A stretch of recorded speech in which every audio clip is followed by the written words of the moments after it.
Este sábado 2 y 3 de octubre se realizará una nueva edición del Día del Patrimonio.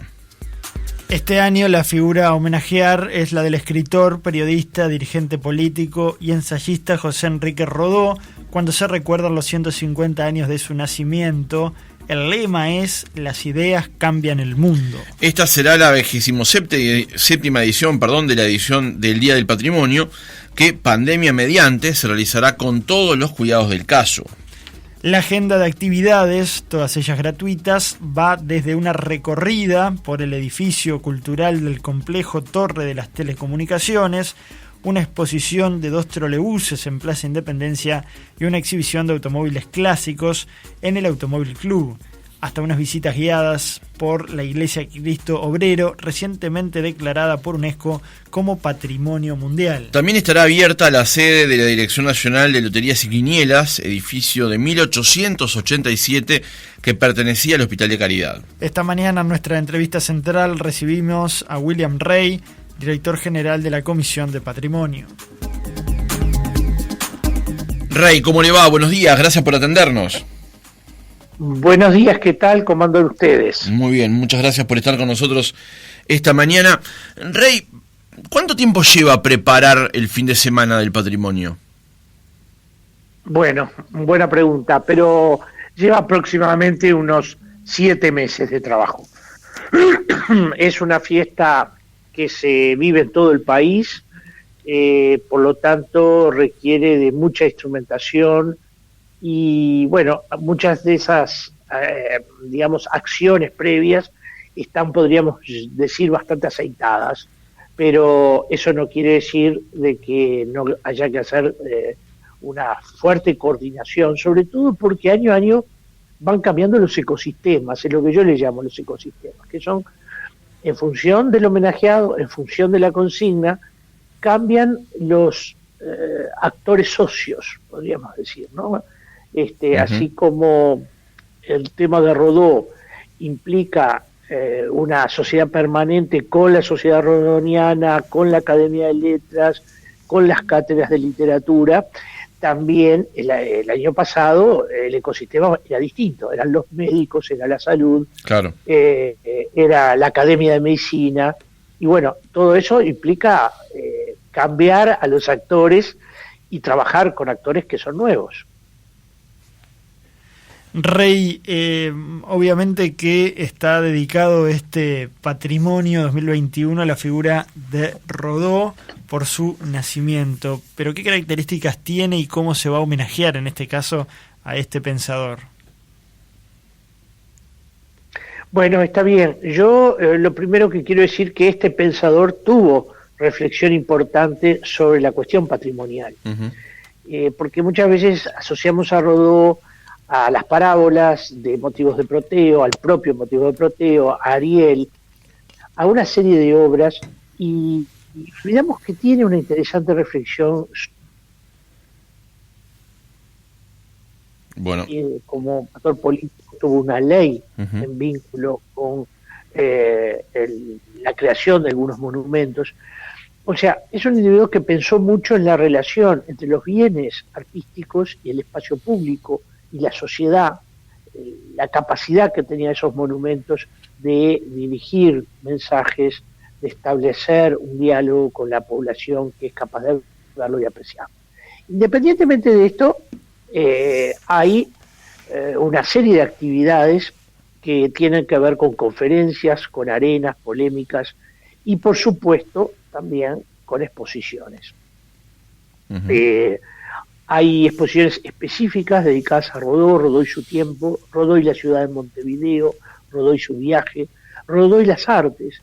El Día del Patrimonio, el día sábado, se abre el Día del Patrimonio oficialmente del Museo Nacional de Artevisores con una exposición de artistas que fueron contemporáneos a Rodó, para contextualizar desde lo artístico. Hay también habrá el viernes una excelente exposición fotográfica en la ANIP, en su local de Misiones y Sarandí, donde está la sede del directorio del SODRE actualmente, donde, bueno, allí habrá una contextualización temporal y urbana, es decir, de cuál era el contexto en que Rodó vivió. Uh-huh.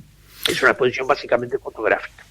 Rey, quería volver un paso para atrás porque esta fiesta se ha transformado en un evento popular, mucha gente sale durante todos los días, de hecho antes era un solo día y después se pasó al fin de semana del patrimonio, pero quería hacer una pregunta como bien para arrancar desde el principio.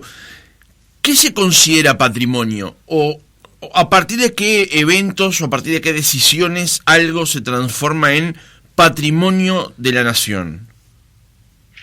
Es una muy buena pregunta que no tiene una respuesta fácil, lo primero que tenemos que decir, porque uno podría considerar, en principio, de una manera muy reductiva, que patrimonio es aquello que está declarado como tal, porque hay una ley de patrimonio y hay un conjunto de declaratorias bajo la figura de monumento histórico nacional. Pero si así fuese, el Día del Patrimonio tendría que restringirse a 1.400 edificios o lugares. En realidad el patrimonio es un concepto mucho más complejo que abarca lo material y lo inmaterial, que tiene que ver con aquellos bienes con que la sociedad se identifica, no necesariamente se identifica con todos aquellos bienes que se declararon, y por otra parte hay también bienes que están protegidos desde lo que podríamos llamar el nivel departamental, o sea, los departamentos declaran también bienes de interés departamental a un conjunto de bienes o lugares o sitios o bienes inmateriales uh-huh. que entiende que tienen valor patrimonial para el departamento. Entonces ahí también hay como otro grupo enorme de bienes que tienen que ser considerados. O sea que el patrimonio es primero un concepto muy dinámico que cambia en el tiempo, no es igual el concepto de patrimonio que tenemos hoy que el que tenía, por ejemplo, don Juan Pibel Devoto cuando la ley se crea, que es en 1971, uh-huh. 72. Es decir, el concepto de patrimonio está cambiando, sabemos que va a cambiar en el futuro, y bueno, eso hace que, no es fácil trabajar con esta materia, hay que tener un espíritu abierto, hay que asumir que pueden cambiar la base conceptual de él, y que por lo tanto hay que trabajar en el camino de una concepción abierta de claro.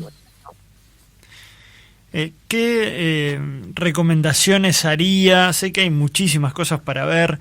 ¿Usted tiene el detalle de cuántos lugares se pueden visitar en este fin de semana? Sí, todos lo tienen, porque primero hay una publicación que ha sido muy distribuida por el correo, que también tenemos en la propia comisión, por si alguien quiere retirarlo también. Pero ayer estuve viendo la versión web, ¿no? Claro, en la página web de la comisión está también ese material. Que incluso esa información es más amplia que la que está impresa, porque contiene a todos aquellos que se escribieron tarde, podríamos decir, uh-huh. y por lo tanto están incluidos en la versión web y de pronto no están incluidas en la versión papel. Claro, ¿y cuántos son? Pero de todas maneras estamos hablando de un número bien importante de lugares en todo el país, que aumentó respecto del año pasado, obviamente, por razones obvias, y bueno, creo que la oferta es bastante diversificada e interesante. Uh-huh. Rey, también da la impresión de que para coordinar todas estas actividades, que como decíamos en la introducción, van desde visitar el Museo del Automóvil Club del Uruguay hasta la Iglesia Cristo Obrero, que fue recientemente declarada por la UNESCO, hay una coordinación de oficinas del Estado también para llevar esto adelante, porque como también comentábamos en la introducción del reportaje, hay actividades del ámbito privado y hay actividades del ámbito público, y por ejemplo, para este caso va a estar abierto el edificio de Loterías y Quinielas, y también el del Banco Exacto. República, por poner un par de casos que están acá en la vuelta de la radio, digamos, y que tal vez me impresionan más por verlos habitualmente, Sí, ¿no? Disculpe, o le agrego el caso de la Quinta Presidencial, donde terminada esta entrevista me voy para allí para coordinar los últimos detalles sobre la apertura, tanto del jardín como de la casa que va a poder ser visitada. Claro. Eso requiere ver mucho detalle, por ejemplo, además, ver elementos que tienen que ver con la seguridad. O sea, la coordinación es compleja en varios planos. Uh-huh. ¿Qué otros lugares estarán abiertos? O, por ejemplo, ¿qué recomendaciones haría usted en este Día del Patrimonio? Bueno, yo siempre recomiendo visitar aquellos lugares que normalmente no se pueden visitar. Claro. Ahora, es verdad que hay lugares que se pueden visitar que el Día del Patrimonio pueden tener valor agregado. Yo citaba hoy en un programa de televisión que, por ejemplo, las armas del duelo de Valle y Beltrán, que fueron recientemente adquiridas por nosotros, por la Comisión de Patrimonio, van a poder verse el Día del Patrimonio en el Museo Histórico Nacional, donde va a haber una sala especialmente, digamos, conformada para mostrar estas piezas que tienen un grado digamos, de cosa nueva, podríamos decir, muy grande, y que generó mucha expectativa, ¿no? Uh-huh. O sea que hay lugares que siempre están abiertos y que tienen, como digo, valor agregado, o hay lugares donde no se puede entrar, y esos son los que yo recomiendo. Claro. ¿Verdad? Claro. Rey, hay algo que dijo recién el pasado que me parece muy interesante destacar, que la Comisión de Patrimonio adquirió las armas del duelo entre Valle Ordóñez y Beltrán. ¿Cómo se da el trabajo de la Comisión de Patrimonio justamente para adquirir este tipo de cosas? Porque recuerdo debates relativamente recientes de ciertos materiales que estaban a la venta o que iban a remate, por ejemplo, en las que el Estado participaba en algunos casos y en otros no participaba, y cuando participa la queja es ¿por qué estamos comprando esto? Y cuando no participa es ¿pero cómo no estamos comprando esto? ¿Cómo se da ese trabajo hacia adentro de la comisión para definir hacia qué lugares ir y dónde gastar los recursos, que además son finitos, imagino? Exacto. Yo creo que lo primero que hay que tener claro es que la Comisión de Patrimonio siempre está, o está informada por lo menos, de lo que va a aparecer en escena comercial, digamos, o lo que está en oferta, que es de interés para el Estado y de interés para el patrimonio. Nosotros permanentemente analizamos los catálogos de subastas, las ofertas incluso que a veces aparecen en ciertas galerías o en ciertos ámbitos, digamos, por ejemplo, venta de anticuarios, etc. Siempre estamos muy atentos a eso. Uh-huh. No siempre podemos adquirir lo que entendemos importante. Voy a citar dos ejemplos. Por supuesto que hacemos una valoración, primero patrimonial, primero antes que nada patrimonial, histórica, o patrimonial y artística, o uh-huh. patrimonial y material, lo que fuese. Y después de esa valoración, también hacemos una valoración económica. Hasta dónde es razonable pagar por ese bien, hasta dónde podemos pagar, pero en todos los casos siempre analizamos la posibilidad de adquisición. La ley de patrimonio generó un instrumento muy importante, que es la capacidad de igualar oferta. Y bueno, esa capacidad de igualar oferta ha sido, me parece, un instrumento válido, pero además ecuánime, ¿no? Es decir, lo que sucede es cuando vamos a un remate, el Estado deja que se haga la oferta y las ofertas correspondientes, se baja el martillo, se asigna al que hizo la mayor oferta, pero si el Estado considera que esa oferta es buena, el Estado dice, compra el Estado, uh-huh. y se queda con el bien, ¿no? Es decir, puede igualar la última mejor oferta, o sea, la mejor oferta. Es un instrumento que ha sido muy importante, muchas veces se adquiere fuera de remate, porque se compran directamente desde archivos, documentos, se adquieren bienes que están siendo ofertados al mercado o están siendo ofertados directamente a la Comisión de Patrimonio. Eso también puede pasar. La Comisión tiene un presupuesto que maneja con mucho cuidado y mucho raciocinio, podríamos decir, pero muchas veces también se le van piezas. Ustedes recordarán que hace poco se remató un anillo que perteneció a Juan Antonio Lavalleja. Sí.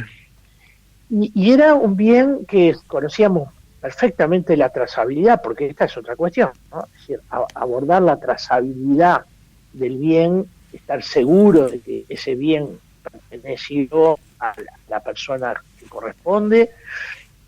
Toda esa tarea hay que hacerla en lo previo, lleva su tiempo, y ahí, por ejemplo, evidentemente el valor superó ampliamente la capacidad del Estado de comprarlo y lo que el Estado tendría como razonable para esa compra. Bueno, a veces sucede que el Estado no compra, pero lo que sí quiero aclarar es que la Comisión está permanentemente atenta a esa oferta de bienes que pueden ser de enorme interés para el Estado. Rey, ¿y cómo se coordina después dónde quedan esos materiales a exhibición o a resguardo, digamos? Porque la comisión per se no tiene un lugar de exposición, no. Se lo da a algún museo o lo que sea. Sí, está bien.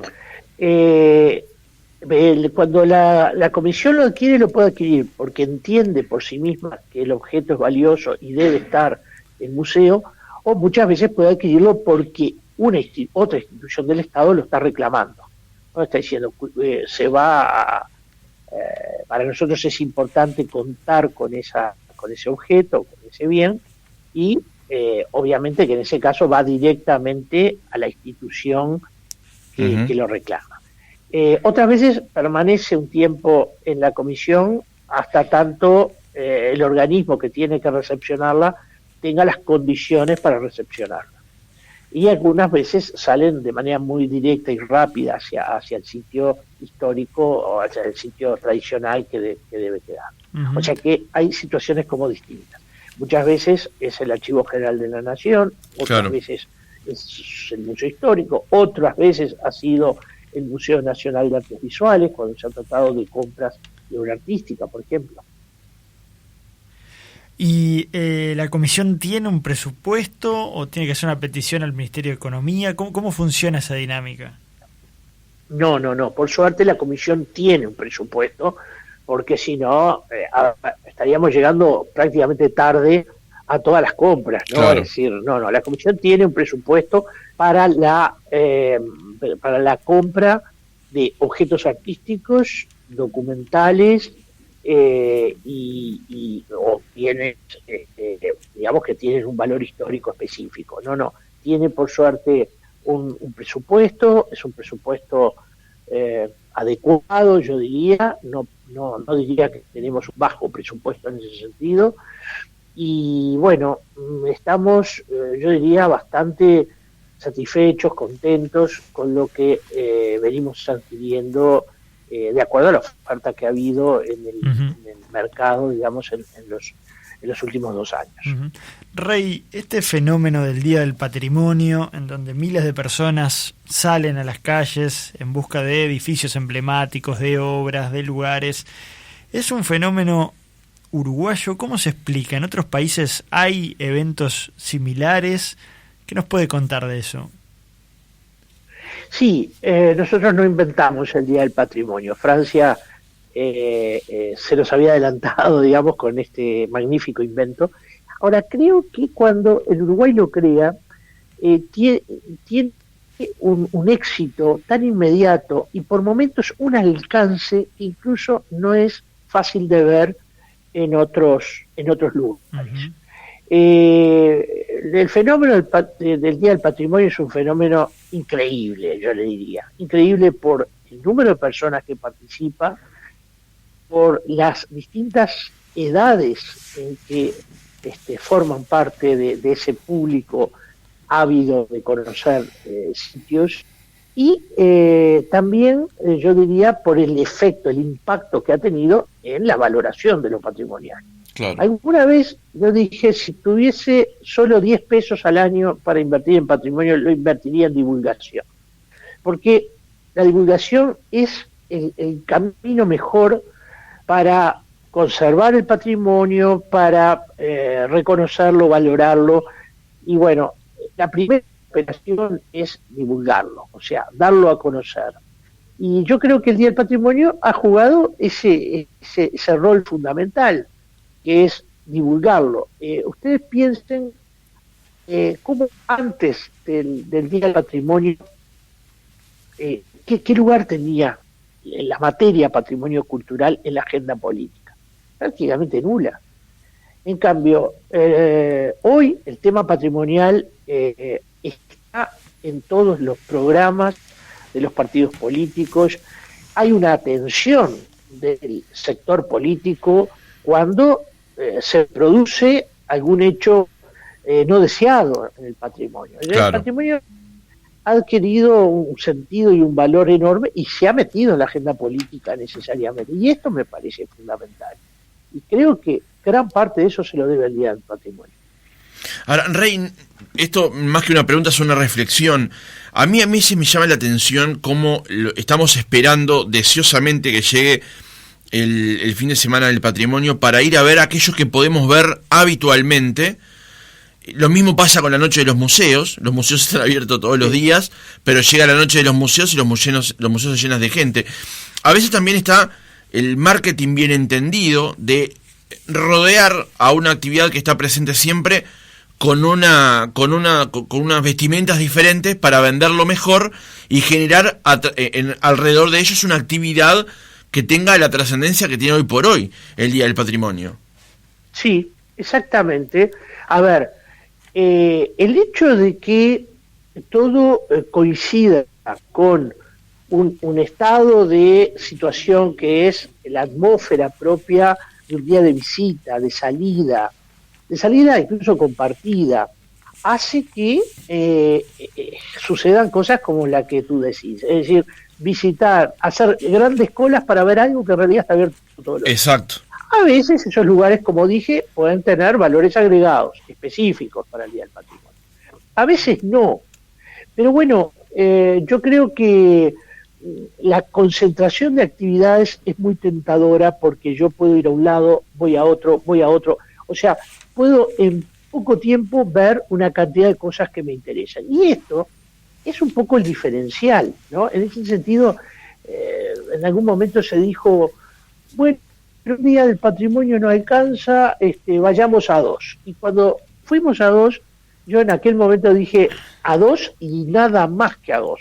Porque si empezamos a diluirlo en una semana, claro, en el mes del patrimonio, el Día del Patrimonio deja de tener ese efecto que tiene, digamos, de concentración. La concentración en este sentido es importantísimo y de hecho, bueno, por eso decimos frecuentemente, el Día del Patrimonio es la fiesta cultural más grande del país. Y bueno, esto es para mí un orgullo, no un orgullo personal, un orgullo como persona que le importa y le interesa el patrimonio, que en torno a la cuestión patrimonial gire la movida cultural más grande del país. Sí, sin duda, y además en su caso eso está muy claramente establecido a través de sus años de trayectoria y, por ejemplo, para quienes lo escuchamos en Paisaje Ciudad. Pero, Rey, ya en el cierre del reportaje, le cambio de tema, para así poder llegar a esa otra reunión que nos comentaba hace un rato. La Intendencia de Montevideo está impulsando una serie de renovaciones en Ciudad Vieja, bajo el nombre de Late Ciudad Vieja, Ciudad Vieja Late.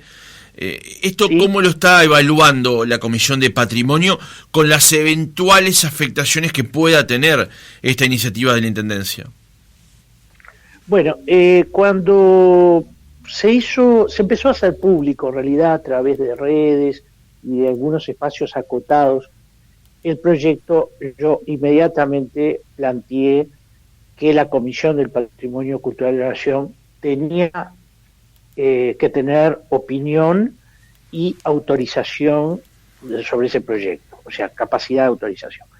Lo decimos porque, como ustedes recuerdan, ya hace 2 años hubo una experiencia no muy feliz en Plaza Zavala, que la de los bancos. terminó con una inversión que fue muy grande y que finalmente los vecinos la rechazaron, y la Comisión de Patrimonio en aquel momento no opinó. Bueno, no, a ver, las calles de la ciudad, las plazas de la Ciudad Vieja y las calles de la Ciudad Vieja son monumento histórico nacional, tienen una declaratoria específica como traza. Y eso hace que la Comisión tenga que opinar sobre operaciones que se van a realizar sobre esas calles y esas plazas. Entonces, nosotros lo primero que reclamamos es, tenemos que opinar y vamos a opinar, y además el proyecto se autoriza conjuntamente con la Comisión de Patrimonio. Eso es lo primero.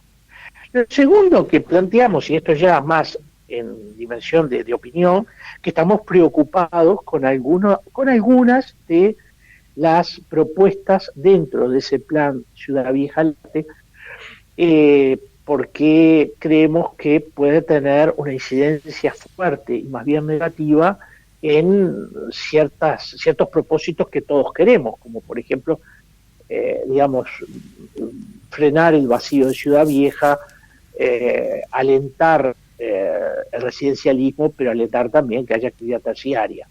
Si nosotros restringimos mucho el auto, podemos tener afectaciones de doble sentido en el residencialismo y en la actividad terciaria. Entonces, nos preocupa, por ejemplo, y lo hemos planteado, el caso de la calle Rincón, que tiene una centralización, es una calle muy dinámica, con actividad bursátil, administrativa,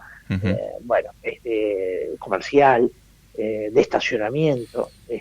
Una operación de ese tipo en esa calle no nos parece acertada. Sí, en cambio, entendemos que el plan tiene algunas cuestiones de interés, como puede ser una operación de ensanchar veredas en la calle Reconquista, donde hay predominantemente un sector residencial, pero cuidado, queremos ver ese plan en conjunto. ¿Por qué? Porque una operativa sobre las calles puede tener efectos nefastos en lo que hace a el estado de vacío que hoy tiene, que puede aumentar la Ciudad Vieja, y esto a la larga es un problema en la conservación del patrimonio. William Rey, director general de la Comisión de Patrimonio de la Nación, muchas gracias por haber estado otra mañana con nosotros. Gracias a ustedes que permiten difundir el Día del Patrimonio y charlar, intercambiar ideas sobre esta materia que tanto nos interesa.